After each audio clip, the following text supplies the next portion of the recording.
ઉમરપાડા તાલુકાના વાડી, કેવડી, ચારણી સહિત વિવિધ ગામોમાં બારડોલી લોકસભા બેઠકના ભાજપ ઉમેદવાર પ્રભુભાઈ વસાવાએ ચૂંટણી પ્રચાર કર્યો હતો.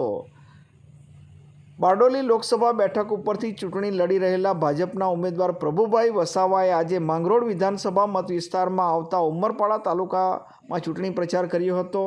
તાલુકાના વાડી, ઉમરજર, કેવડી, ચારણી, ઘાણાવડ, ડોંગરીપાડા, વડપાડા, સેવલાણ સહિતના ગામોમાં તેમણે ચૂંટણી પ્રચાર કર્યો હતો. આ સમયે સ્થાનિક માંગરોળના ધારાસભ્ય શ્રી ગણપતસિંહ વસાવા જોડાયા હતા. સાથે અન્ય ચૂંટાયેલા પ્રતિનિધિઓ ઉપસ્થિત રહ્યા હતા. દરિયાબેન વસાવા, અર્જુનભાઈ વસાવા, રાજુભાઈ વસાવા, શાંતિલાલ વસાવા, ભૂપેન્દ્રભાઈ વસાવા, હરીશભાઈ વસાવા, નટવરસિંહ વસાવા, અમીશ વસાવા, વિપુલભાઈ વસાવા સહિત અનેક આગેવાનો ઉપસ્થિત રહ્યા હતા અને ઉમેદવારનું સ્વાગત સન્માન કર્યું હતું.